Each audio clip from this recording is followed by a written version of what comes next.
First contact fiasco. Dr. Maya Patel stood at the viewport of Harmony Station, Earth's newest orbital facility, watching the approaching Vorkath delegation ship with a mixture of excitement and apprehension. After 15 years of studying xenobiology, she was about to become humanity's lead scientific representative at the first major interspecies conference. The crystalline vessel glinted like a jagged diamond against the backdrop of Earth's atmosphere, its biomechanical design unlike anything humans had created. "Nervous?" asked Admiral Chen, appearing beside her. The older woman's weathered face wore the calm expression of someone who'd seen it all. "Terrified," Maya admitted, adjusting her formal diplomatic uniform. "The Vorkath are notoriously particular about protocol. One wrong move, and we could set human-alien relations back decades. Just remember, you earned this position. Your work on comparative alien physiologies is groundbreaking." Maya nodded, though her stomach continued to churn. The Vorkath were among the most militant species in known space, their entire society structured around displays of strength and dominance. Yet they also possessed advanced biotechnology that could revolutionize human medicine. Finding common ground would be essential. The station's diplomatic reception chamber buzzed with activity as final preparations were made. Holographic displays showed real-time translations in multiple languages, and environmental controls had been carefully calibrated to accommodate dozens of different species' needs. Maya took her position near the main entrance, datapad ready. The Vorkath delegation emerged from their shuttle like living statues carved from obsidian. Their crystalline exoskeletons caught the light, creating prismatic patterns across their segmented bodies. Leading them was High Commander Erkstol, nearly 3 meters tall with dozens of sensory appendages that undulated like dark flames. "Welcome to Harmony Station," Maya said clearly, her translator converting her words into the complex harmonics of Vorkath speech. "I am Dr. Maya Patel, Earth's scientific liaison." Erkstol's primary sensing cluster focused on her with unsettling intensity. "Your species is smaller than expected." The commander's translated voice resonated with barely concealed disdain. Maya maintained her diplomatic smile. "We find that physical size rarely correlates with scientific achievement or potential for cooperation." A ripple of crystalline sounds, perhaps laughter, moved through the Vorkath delegation. Bold words from a species that has barely mastered basic spatial folding. "Your kind are children playing with forces beyond your comprehension." Before Maya could respond, alarms began blaring throughout the chamber. Security barriers shimmed into existence as the station's AI detected weapons powering up. Weapons that should have been impossible to get through the screening protocols. "A test," Erkstol announced, raising an appendage that had transformed into something resembling an energy weapon. "To determine if you are worthy of our knowledge." "Wait," Maya started to say. But the chamber erupted in chaos. A blast of purple energy struck her squarely in the chest, the impact throwing her backward against the viewport. She felt intense heat, then nothing. No pain, no injury, just a faint tingling sensation and the acrid smell of her ruined uniform. The chamber fell silent. Maya looked down at herself in shock, seeing the scorched hole in her clothing, but finding her skin completely unmarked beneath. The Vorkath delegation's sensory appendages were writhing in what she recognized as their species' expression of extreme agitation. "Impossible," Erkstol's translator crackled. "That blast should have disrupted your molecular cohesion." Maya's scientific mind kicked into overdrive, processing what had just happened. "Fascinating," she said, truly meaning it. "Your weapon appears to operate on principles similar to stellar radiation. Did you know that Earth's proximity to our Sun and our planet's unique magnetic field have caused human cells to develop extremely robust repair mechanisms?" She stepped forward, her fear forgotten in the face of this extraordinary discovery. "In fact, I'd love to discuss the implications this could have for both our species' understanding of biology." Your weapons technology combined with our natural resistance could lead to unprecedented advances in medical science. The Vorkath commander's appendages stopped moving entirely, a sign of intense focus. You wish to discuss science after we just attempted to atomize you? Of course, Maya replied, already pulling up relevant data on her pad. This is exactly the kind of unexpected discovery that drives progress. Though I would appreciate if we could conduct future experiments in a proper laboratory setting. A new sound filled the chamber, the harmonic resonance of Vorkath amusement. Perhaps, Axtell said slowly, weapon appendage transforming back to its normal configuration. We have underestimated your species' potential. Admiral Chen, who had been watching the entire exchange with her hand on her sidearm, finally relaxed slightly. Dr. Patel has a unique way of turning confrontation into cooperation, she said dryly. Maya was already deep in discussion with the Vorkath delegation's lead scientist, comparing notes on energy absorption at the cellular level. The diplomatic crisis had transformed into an impromptu scientific conference, with other alien species representatives drawn into the fascinating implications of human radiation resistance. As the day progressed, Maya couldn't help but smile at the irony. The Vorkath had intended to prove human weakness, but instead had revealed a strength humanity hadn't even known it possessed. It was a reminder that in the vast expanse of space, understanding often came from the most unexpected moments. The station's AI noted that this was the first time in recorded history that a Vorkath delegation had extended their stay to continue scientific discussions.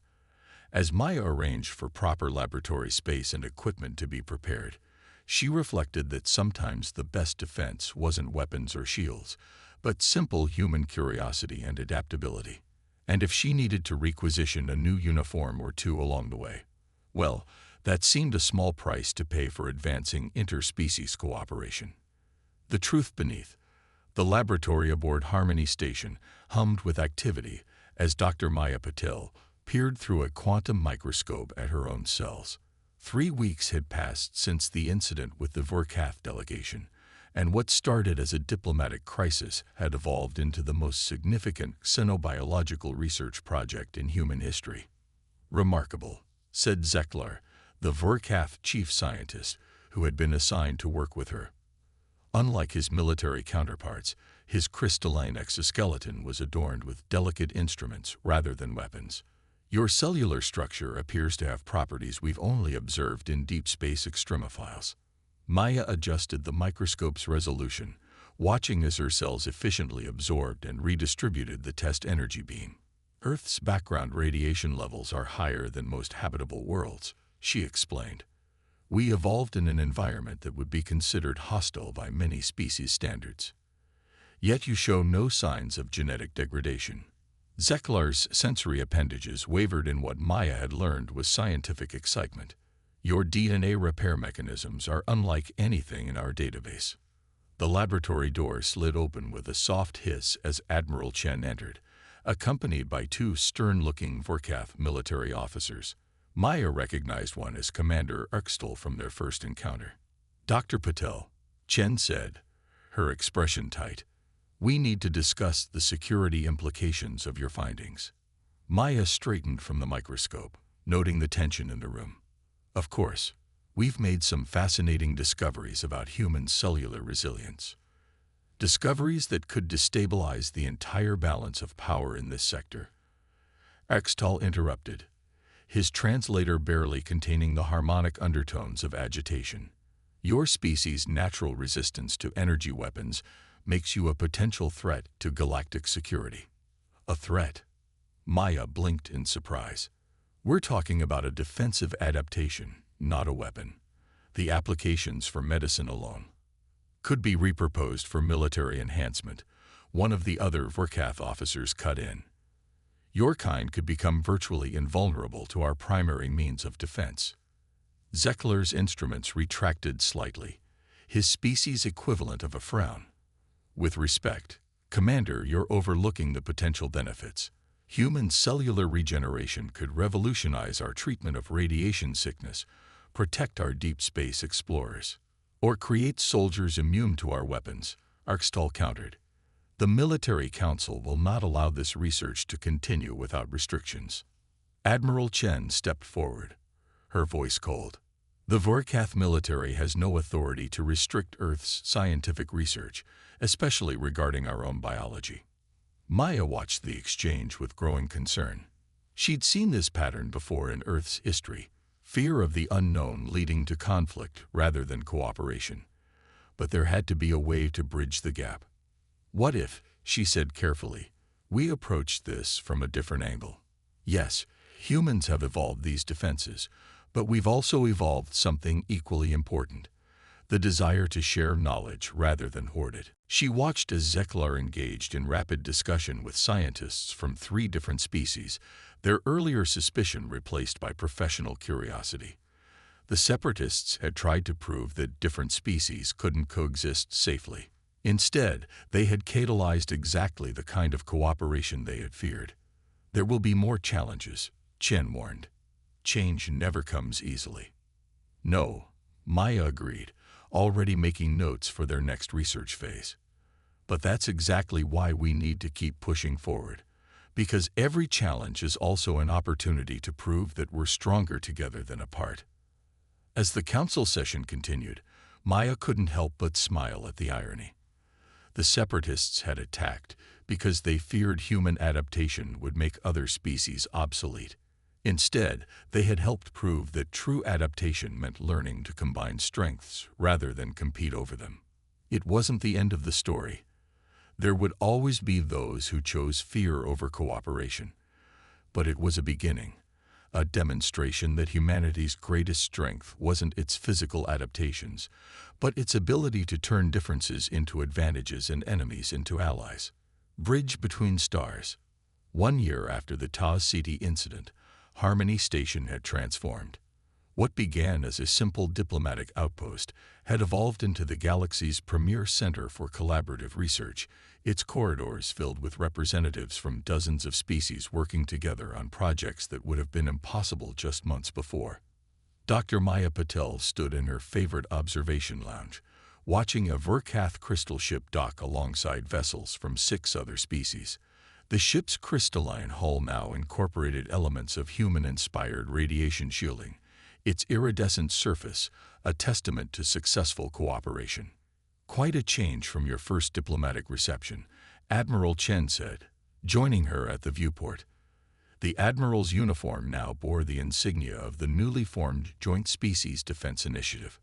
Sometimes I still can't believe how far we've come, Maya admitted.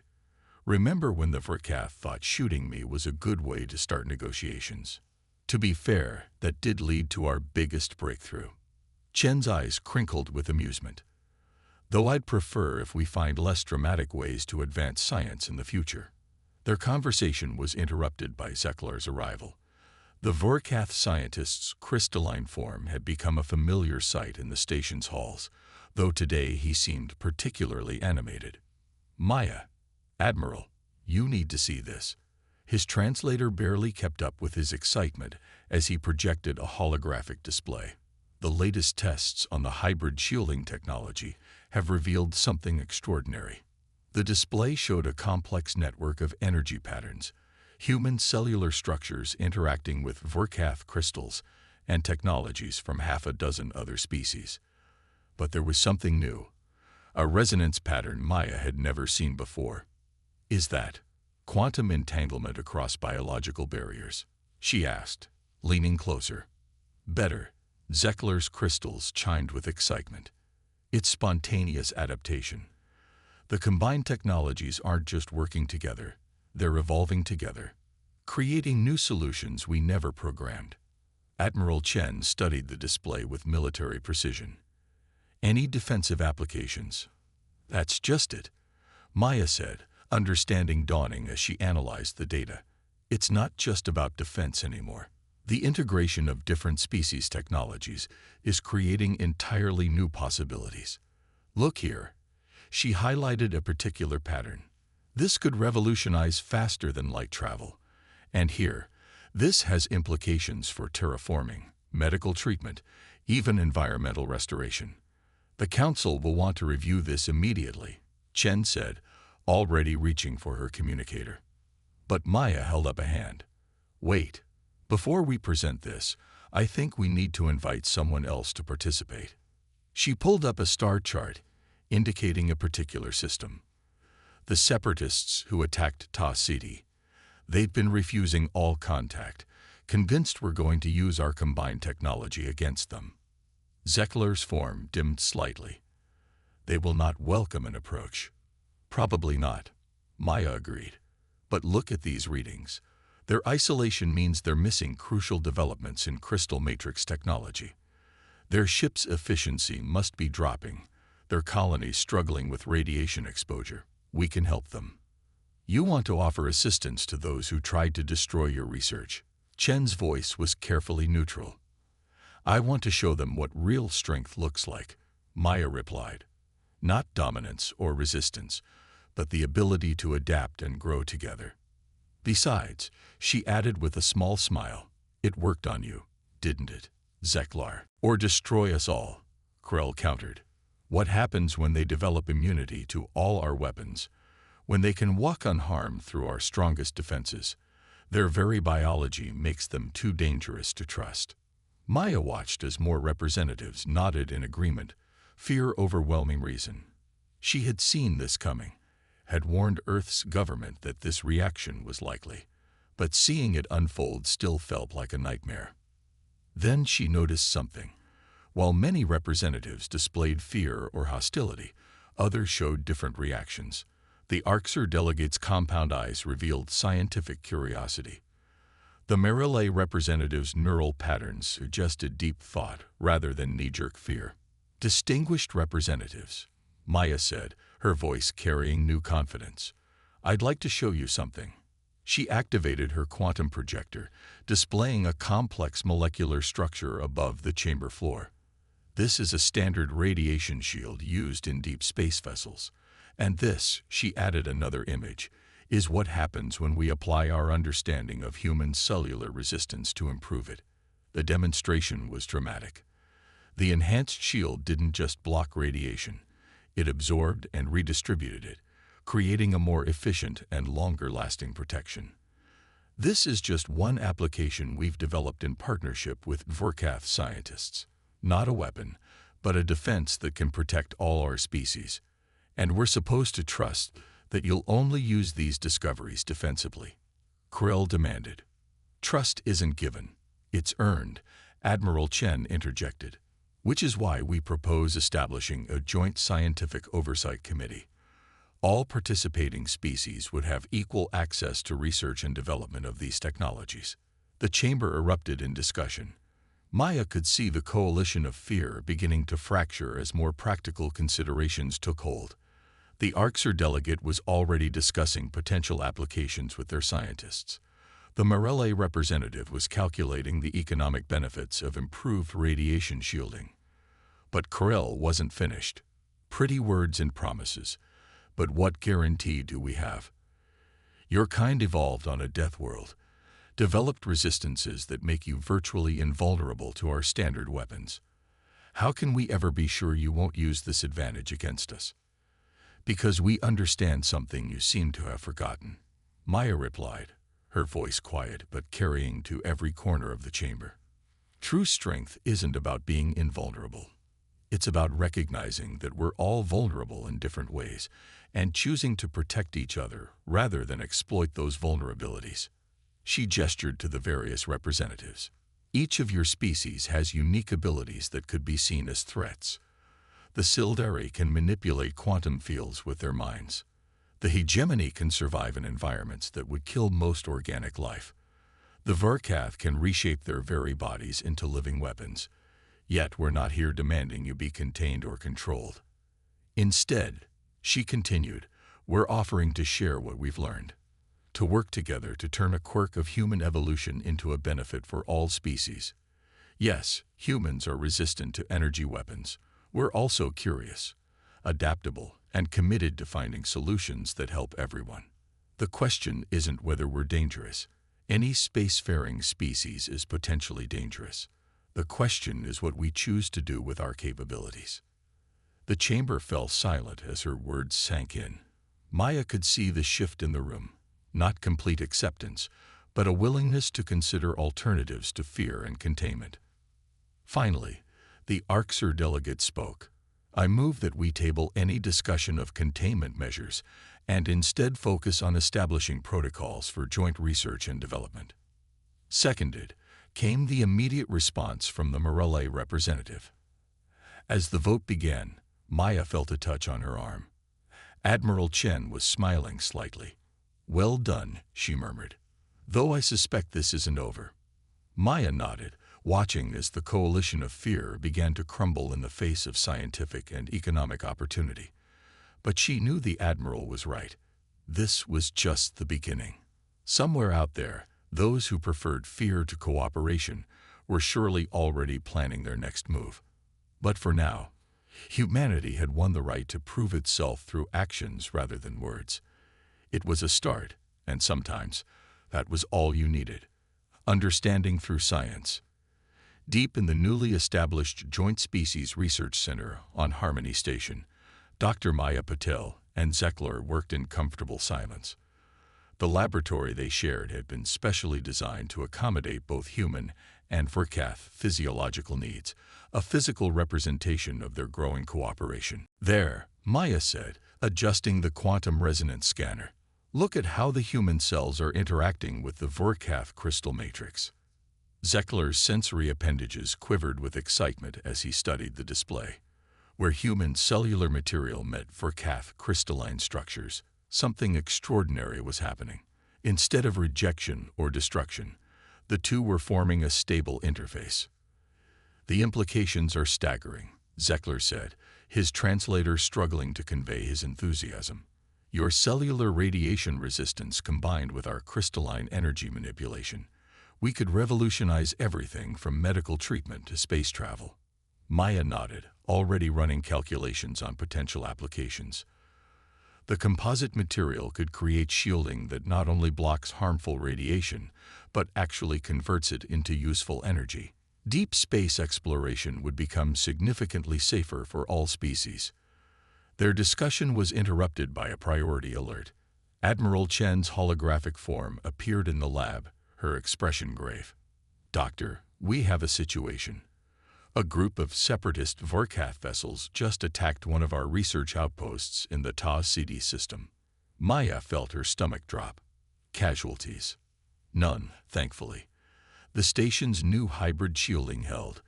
Your designs worked perfectly, but this is exactly what the fearmongers in the Council were warning about. They're already calling for restrictions on human Vorkath joint research. Zekler's crystalline form darkened with what Maya had learned was his species' expression of shame. "These separatists dishonor us. They cling to old ways of thinking, seeing strength only in dominance. Then we need to show them a different kind of strength," Maya said, an idea forming. She turned to the Admiral. "How quickly can you arrange an emergency council session?" Hours later, Maya stood once again before the Galactic Council, but this time she wasn't alone. Beside her was Zekler, along with a dozen other scientists from various species who had joined their research effort. "Honorable representatives," she began, "recent events have proven both our critics and our supporters right. Yes, the combination of human and alien technologies creates powerful new capabilities. But these same capabilities just saved lives rather than taking them." She activated a holographic display showing the attacked research station. The hybrid shielding developed through our joint research program didn't just protect the station. It did so without causing any damage to the attacking vessels. Defense without destruction. An impressive demonstration, Corell admitted reluctantly, his bioluminescence dimmed. But it doesn't address the fundamental concern. Such technology could still be weaponized. "Any technology can be weaponized," Zekler countered, his crystalline form catching the light. "But consider what we've actually created. The shield works by establishing a resonance between different species' biological and technological adaptations. It literally cannot function without cooperation." Maya expanded the display to show their latest research data. "What we're discovering goes beyond simple resistance or protection. We're learning how different species' evolutionary adaptations can work together to create something entirely new, something that only exists because of our differences, not in spite of them. The Orcs delegate leaned forward, multiple eyes focused on the data. These readings, you've achieved stable quantum entanglement between organic and crystalline structures. Yes, Maya confirmed, but only when both components are allowed to maintain their natural properties. Force or dominance doesn't work. The integration has to be voluntary and complementary. She could see understanding dawning across the chamber as the scientific implications became clear. This wasn't just about weapons or defenses anymore. It was about a fundamental new way of approaching interspecies cooperation. We propose expanding the research program, Maya continued. Not just human and Furcath, but all species who wish to participate. Each of us has evolved unique solutions to survival. Imagine what we could achieve by combining them. The chamber erupted in discussion, but this time the tone was different. Representatives were already forming research proposals, suggesting applications for their own species' unique traits. Admiral Chen approached while the council debated. You knew this would happen, didn't you? That an attack would actually strengthen our position. Maya shook her head. I hoped it wouldn't come to that. But I knew that when it did, we needed to be ready with an answer that went beyond just defense or retaliation. Sometimes the best way to overcome fear is to offer something better to believe in. She pulled up holographic displays showing the latest test results. Look at these cellular repair mechanisms. They're not perfect. They have specific limitations and vulnerabilities. But understanding them could help every spacefaring species better protect their people from cosmic radiation. Isn't that worth more than maintaining military advantages? Axtel's sensory appendages writhed in agitation, but Maya could see her words had struck home with some of the other observers. Zeklar particularly was nodding in his species' distinctive way. The military council will need assurances, Axtel said finally. Protocols. Restrictions on how this knowledge is shared and applied. Of course, Maya agreed. We can establish joint research guidelines, ethical oversight committees with representatives from multiple species. Make this a collaborative effort rather than a source of division. As the discussion continued, Maya noticed something on one of her displays. An anomaly in the cellular response patterns. She enhanced the image, and her eyes widened. Zeklar, she called to her research partner. Look at this. The energy redistribution isn't just defensive. It's creating new molecular bonds. We might be able to use this principle to enhance cellular repair in other species without having to fundamentally alter their genetic structure. The laboratory burst into activity again as scientists from both species crowded around the display. Even the military officers drew closer, their earlier hostility temporarily forgotten in the face of genuine discovery. Admiral Chen moved to stand beside Maya. Nicely handled, she murmured. Though I hope you know what you're doing. The political implications of this research are going to be complicated. Maya nodded, watching as human and Furcath scientists worked side by side, their differences temporarily set aside in the pursuit of knowledge. The truth about humanity isn't that we're indestructible, she said quietly. It's that we've learned to turn our challenges into opportunities. Maybe that's the real lesson we can share with the galaxy. But as she returned to her work, Maya couldn't shake the feeling that not everyone would see it that way.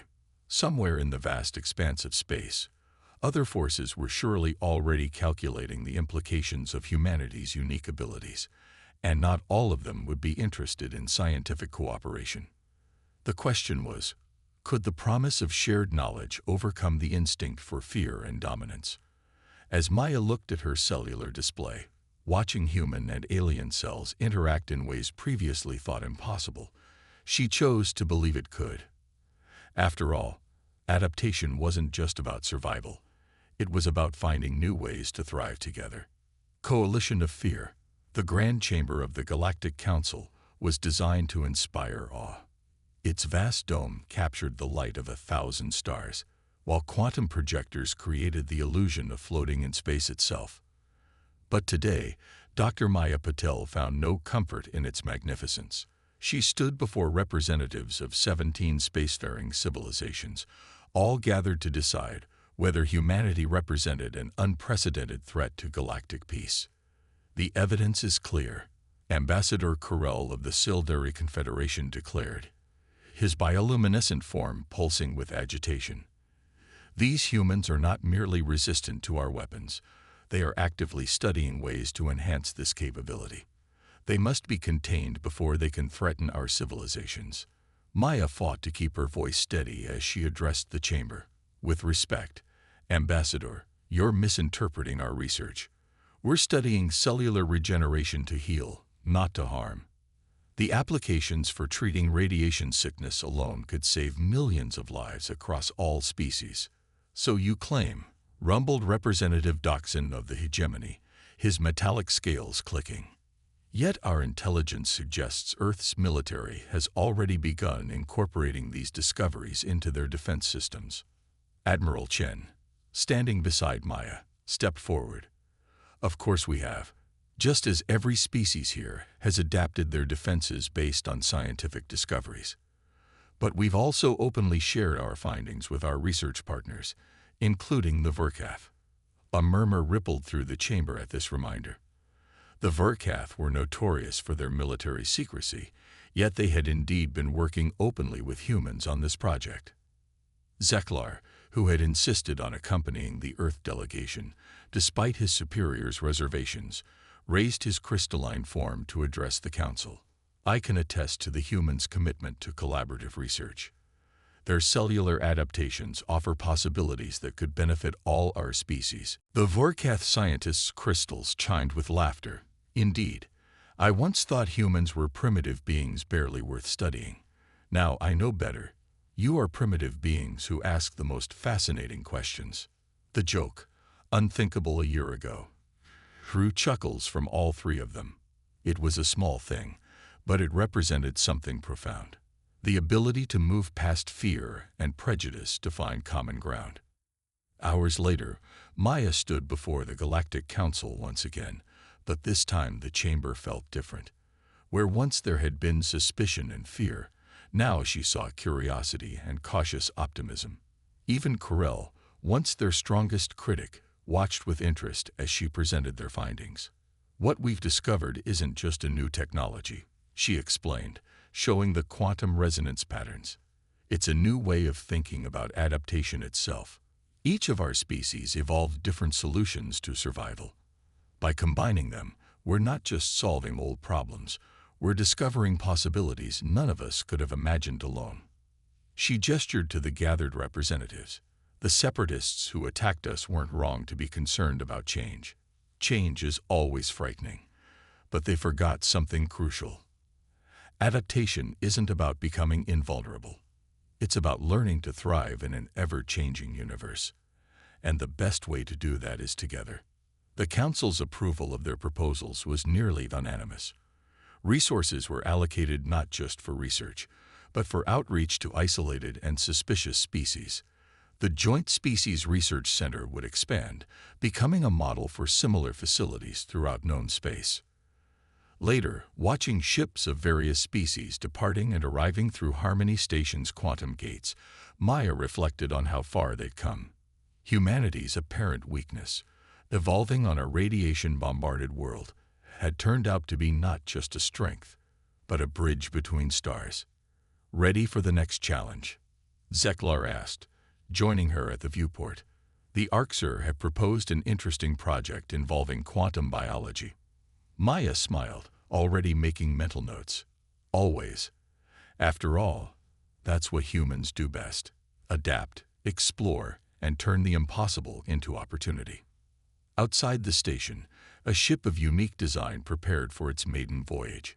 Its hull was neither purely human, nor Verkath, nor any other single-species technology, but a harmonious blend of all of them. It represented something new in the galaxy, not just cooperation, but true synthesis. As Maya watched it depart, she knew that this wasn't an ending, but a beginning. Somewhere out there, new challenges and opportunities waited. But now, they would face them together. turning differences into strengths and fear into discovery, one breakthrough at a time.